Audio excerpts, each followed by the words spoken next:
नमस्कार प्यारे दर्शकों, मैं हूं कमल दुबे, आपका ज्योतिष मित्र। सौभाग्य सलाह में आपका स्वागत करता हूं। मित्रों, लग्न और लग्नेश की श्रृंखला में आज आपसे चर्चा करेंगे मिथुन लग्न के विषय में। अगर आपने हमारे चैनल को सब्सक्राइब कर लिया है तो अपने दोस्तों, अपने रिश्तेदारों, अपने परिवार के लोगों से भी सब्सक्राइब करवाएं, और अगर नहीं किया है तो सब्सक्राइब ज़रूर करें। वीडियो को पूरा देखें, ध्यान से देखें और एकाग्र होकर के देखेंगे तो ज्योतिष के विषय में आपको धीरे धीरे जानकारी भी होती रहेगी। और ज्योतिष का जब अध्ययन आप शुरू करेंगे तो विशेषतः आप अपना ही अध्ययन शुरू करेंगे कि आप इस पृथ्वी पर क्यों आए हैं, आपका उद्देश्य क्या है, कितने सफल होंगे, कितने असफल होंगे, क्या क्या यहाँ से लेके जाएंगे, और इन समाज में, परिवार में क्या क्या आप देखे जाएंगे। तो मित्रों, आज मिथुन लग्न के विषय में आपसे बात कर रहे हैं। सबसे पहले लग्न के विषय में बात कर लेते हैं। देखिए, लग्न का मतलब होता है स्वयं आप। यह पहला घर है और यहाँ से हम किसी भी जातक के विषय में यह समझते हैं, यह जानते हैं कि वह जीवन में कितना सफल होगा और सफल हो करके वह समाज को, देश को, परिवार को क्या क्या देगा।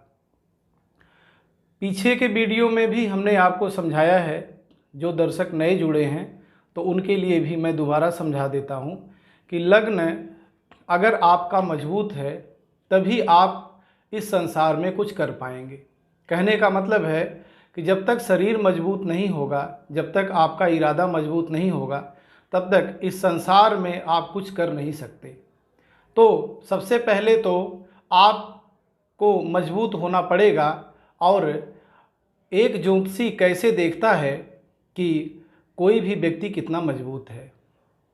मित्रों, किसी भी व्यक्ति का जब हम सब अध्ययन करते हैं तो सबसे पहले लग्न की तरफ हमारा ध्यान जाता है और देखते हैं कि लग्न कितना मजबूत है। अगर हमने अध्ययन शुरू किया तो सबसे पहले देखेंगे कि यह जो लग्न है यह कितने अंश का है, क्योंकि अंश ही यह बताएगा कि आपकी स्थिति क्या है।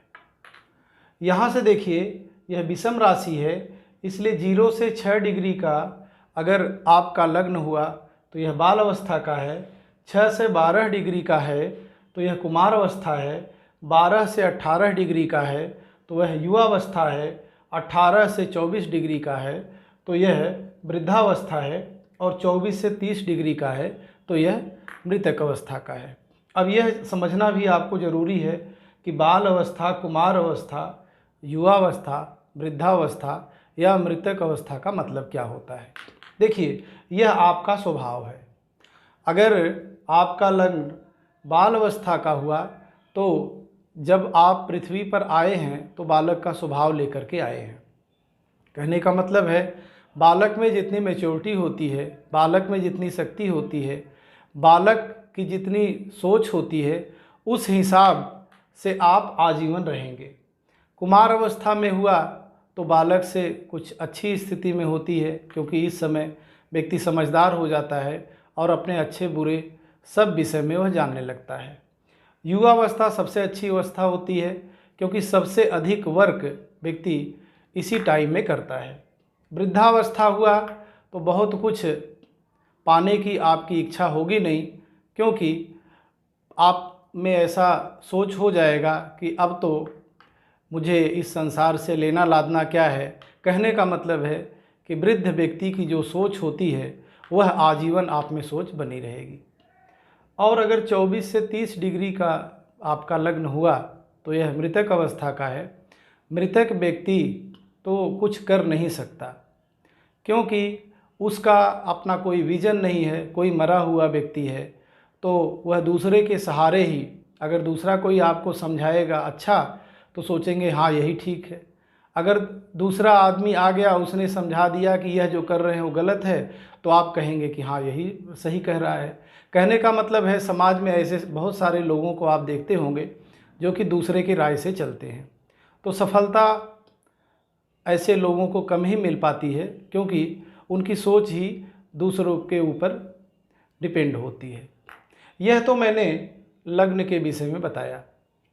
अब इसका जो लग्नेश है बुध, उसकी स्थिति क्या है?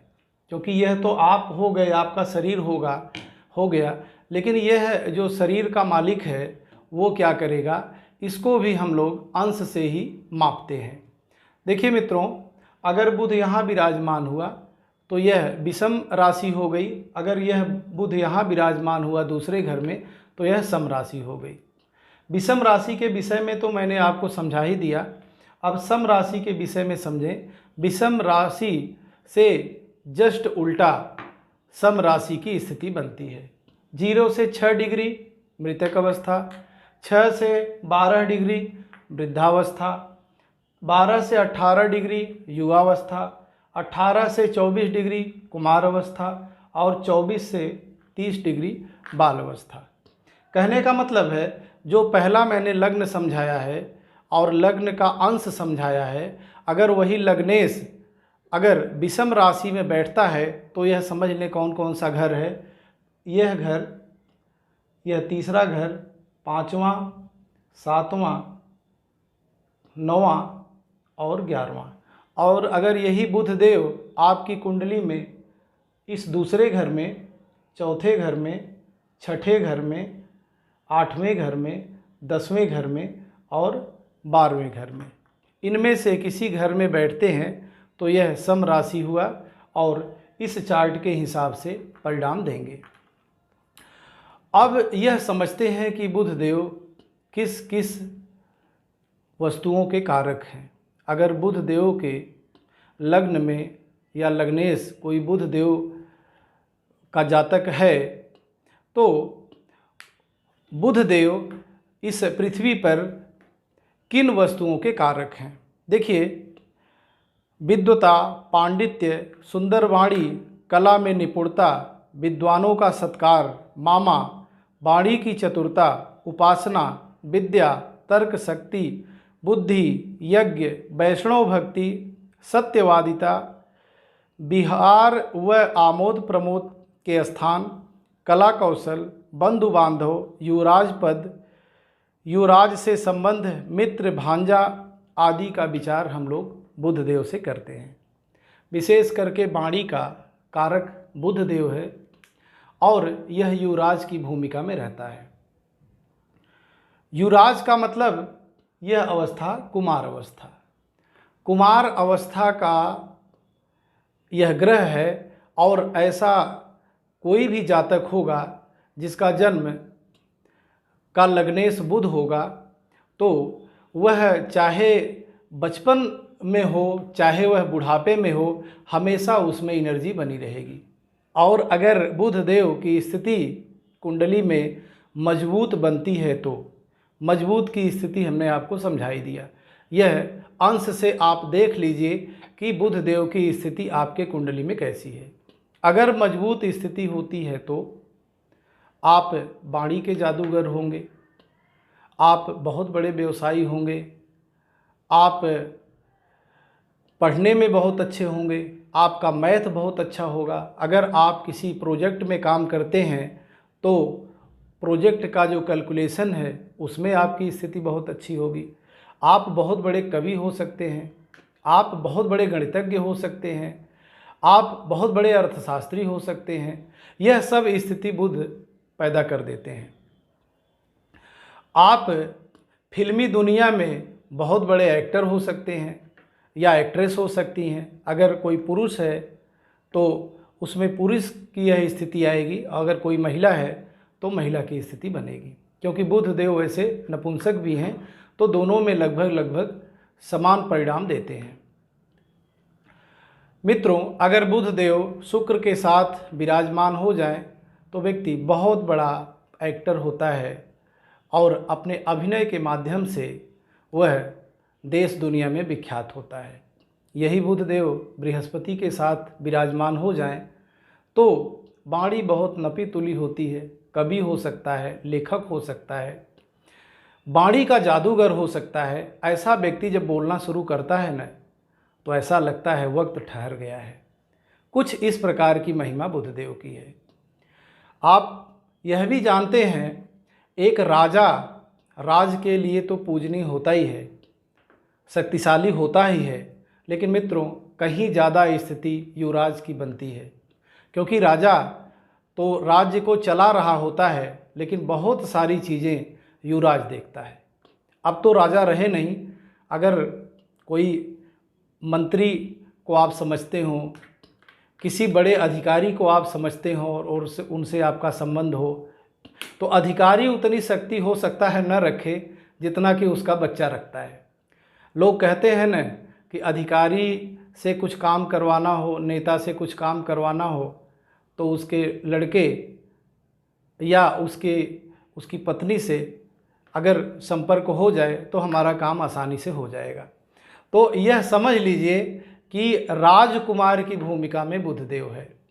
और बुधदेव इस संसार में जितनी भी हरियाली है, जहाँ आप देख रहे हैं कि बहुत ही हरियाली है, उसके कारक बुधदेव हैं। बुध बहुत ही सुंदर हैं लेकिन श्याम वर्ण के हैं, काले नहीं कह सकते, कुछ गेहुआ कलर आप कह सकते हैं। इस ढंग का उनका रंग रोगन है, लेकिन पर्सनालिटी बहुत ही अट्रैक्टिव है, बहुत ही आकर्षक व्यक्तित्व का व्यक्ति धनी होता है अगर बुधदेव उसके लग्नेश होते हैं तो कहने का मतलब है बुधदेव के विषय में बात करेंगे तो बहुत बड़ी बात हो जाएगी और वीडियो बहुत लंबा होता चला जाएगा, आप लोग देखेंगे कम। इसलिए इतना समझ लीजिए कि एक युवराज की जो भूमिका बनती है बुधदेव वही हैं। बुधदेव को 12 राशियों में 2 राशियों का अधिपति बनाया गया है, तीसरी राशि और छठी राशि। तीसरी राशि है मिथुन और छठी राशि है कन्या। बुधदेव अकेले ऐसे ग्रह हैं जो कि अपने स्वयं की राशि कन्या राशि में उच्च के हो जाते हैं और मीन राशि या 12वीं राशि में वह नीच के हो जाते हैं। जो चीज़ें मैंने आपको बुधदेव से संबंधित बताई, अगर वह अपनी नीच राशि में होंगे तो परिणाम बिल्कुल उल्टा देंगे। वाणी खराब होगी, लड़ाई झगड़ा में मन लगने लगेगा, छोटी छोटी बात को लेकर के आदमी कुतर्क करने लगेगा। इस हिसाब की स्थितियाँ अगर कोई भी ग्रह नीच होता है तो बनती हैं। अगर बुधदेव अपने नीच राशि में विराजमान हैं तो कभी भी भूल कर उनका रत्न पन्ना धारण नहीं करना चाहिए। मित्रों, विशेष करके कुंडली में बुधदेव तीसरे घर और छठे घर के मालिक होते हैं किसी भी काल पुरुष की कुंडली में, लेकिन तीसरे घर पर जो आधिपत्य होता है वह मंगल का होता है और छठे घर पर जो आधिपत्य होता है वह केतु का होता है। तो कहने का मतलब है तीसरे घर से हम लोग छोटे भाई बहन अपना पुरुषार्थ देखते हैं, तो अगर बुधदेव की स्थिति अच्छी होगी तो छोटे भाई बहनों से संबंध अच्छा होगा और व्यक्ति पुरुषार्थी होगा, स्वयं के परिश्रम से ही सब कुछ कर ले जाएगा जो इस सांसारिक लोगों को ज़रूरत है। छठे घर में अगर बुधदेव की स्थिति बनती है और बुधदेव मजबूत होते हैं तो व्यक्ति के पास रोग ऋण शत्रु कम होंगे, और अगर कमज़ोर बनते हैं तो व्यक्ति आजीवन रोग ऋण शत्रु से परेशान हो सकता है या बहुत अधिक एनर्जी इनको ख़त्म करने में ही व्यक्ति की चली जाएगी। देखिए, लग्नेश कुंडली के 12वें भाव में कहीं भी विराजमान होता है तो उस घर की वृद्धि करता है। जैसे अगर बुधदेव तीसरे घर में ही विराजमान हो गए तो सुंदर शरीर बनाएंगे और वाणी उनकी मधुर होगी। कहने का मतलब है संसार में बुधदेव से संबंधित जो भी वस्तुएं हैं उन सब में वह व्यक्ति धनी होगा अगर मजबूत स्थिति में बनते हैं तो।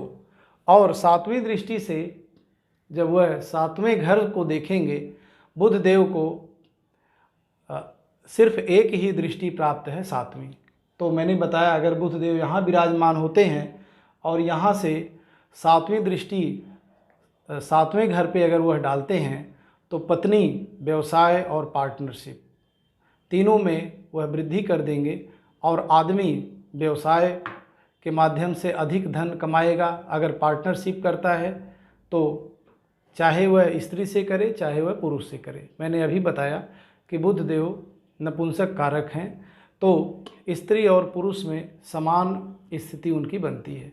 पार्टनरशिप के माध्यम से व्यवसाय कोई करता है तो उसमें उसको बहुत ही लाभ होता है।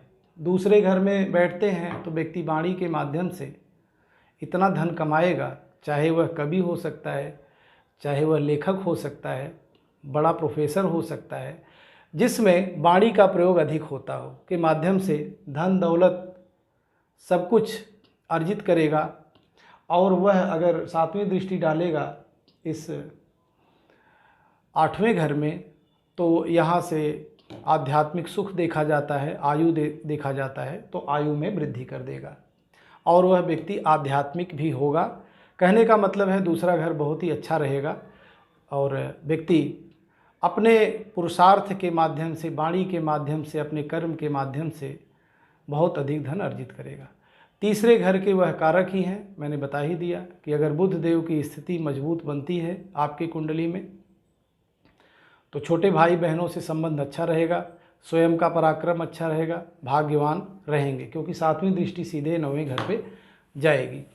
अगर बुध देव की स्थिति चौथे घर पे होती है तो चौथे घर में बुध देव विराजमान होते हैं तो भूमि, भवन, वाहन का सुख, माता का सुख, परिवार का सुख सब कुछ प्रदान होगा, क्योंकि व्यक्ति बुद्धिमान होगा, समझदार होगा।